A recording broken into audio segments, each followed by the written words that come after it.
प्रति मरते हुए को जीवन दान दीजिए। यही सच्ची देशभक्ति और यही सच्चा राष्ट्र प्रेम है।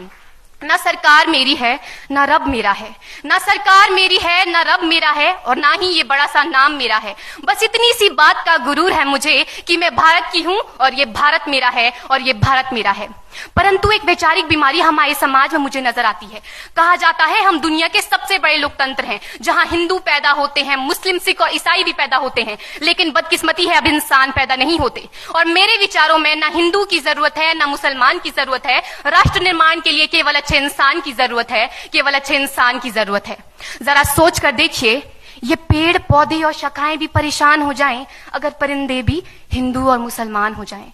एक शैक्षणिक बीमारी भी हमारे समाज में मुझे नजर आती है, और बड़े ही आश्चर्य की बात है, जिस देश ने पूरी दुनिया को तक्षशिला और नालंदा देकर के विश्वविद्यालय शिक्षा की बुनियाद रखी, आज विश्व के 100 सर्वश्रेष्ठ विश्वविद्यालयों में हमारा एक भी विश्वविद्यालय खड़ा नहीं हो पाता। जहां एक और हमारे पास IIT, IIM और NIT जैसे शिक्षण संस्थान हैं, तो वहीं दूसरी ओर इस देश के गरीबों को बेरोजगारी की जमात में खड़ा करने के लिए उनके हाथ में सर्व शिक्षा अभियान का झुंझुना पकड़ा दिया जाता है। और मैं बता दूं, इस शैक्षणिक बीमारी का केवल एक कारण वो ये कि हमारे देश की शिक्षा नीति केवल 2 तरह के लोगों के लिए बनती है। पहले वो जो विद्वान हैं और दूसरे वो जो धनवान हैं।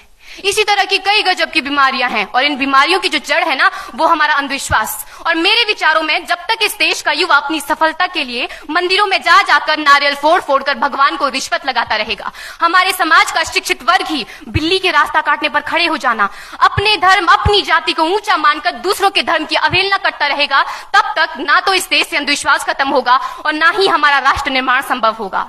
हमारी संस्कृति, हमारी सभ्यता को दुनिया ने शीश नवाया है, तो क्यों आस्था के नाम पर हमने अंधविश्वास फैलाया है? मेरे विचारों में हमारा राष्ट्र निर्माण तब संभव होगा जब इस देश में महिलाओं की पूजा नहीं, उनकी इज्जत की जाएगी। राष्ट्र निर्माण तब संभव होगा जब हम जातिगत आरक्षण नहीं बल्कि सामाजिक सशक्तिकरण पर बात करेंगे। राष्ट्र निर्माण तब संभव होगा जब स्वच्छता अभियान में केवल सरकार नहीं बल्कि सड़क पर चलने वाला हर एक नागरिक हाथ बंटाएगा, स्वच्छ भारत स्वस्थ भारत को दिल से अपनाएगा। असल मायने में हमारा राष्ट्र निर्माण तब संभव होगा जब एक गरीब बच्चा मध्याह्न भोजन के नहीं बल्कि ज्ञान अर्जन के लिए सरकारी स्कूल की चौखट पर कदम रखेगा। और हमारा राष्ट्र निर्माण तब तक संभव नहीं होगा जब तक एक नागरिक नैतिक रूप से सटीन, चारित्रिक रूप से भ्रष्ट, मानसिक रूप से दिवालिया, धार्मिक रूप से अंधा, राजनीतिक रूप से गंदा, स्वैच्छिक मान मूल्यों के आंकड़ों में जिन्न शिन्न पैपंदमयी अखंड भारत को खंड खंड करता रहेगा, तब तक हमारा राष्ट्र निर्माण संभव नहीं होगा। बड़ी बड़ी बातें नहीं, छोटी छोटी कोशिशें करनी होगी, क्योंकि ठोकर हमें पहाड़ से नहीं पत्थरों से लगा करती है। I being an Indian, I being a student, I being a symbol daughter of this motherland feel proud to be an Indian। और मैं सैल्यूट करना चाहूंगी सरहद पर दिन रात हमारी रक्षा के लिए खड़े हर उस जवान को, इस देश की पुलिस, प्रशासन और किसान को, और इस देश के हर उस व्यक्ति को जो अपना काम पूरी ईमानदारी, पूरी मेहनत और पूरी लगन से करते हैं, जिनके बिना राष्ट्र निर्माण की कल्पना करना भी असंभव सा लगता है। और आज इस मंच पर पूरी जिम्मेदारी के साथ मैं भारत की बेटी ये कहती हूं कि हमारा राष्ट्र निर्माण तब संभव होगा जब हम सभी, मैं, आप, हम सब मिलकर प्रयास करेंगे, क्योंकि हमारे देश की जिम्मेदारी नहीं है हमें आगे ले जाने की, हमारी जिम्मेदारी है अपने देश को आगे ले जाने की, अपने राष्ट्र को आगे ले जाने की, अपने वतन को आगे ले जाने की। तो अंत में मैं बस यही कहना चाहूंगी, मेरा हिंदुस्तान महान था, महान है, महान रहेगा।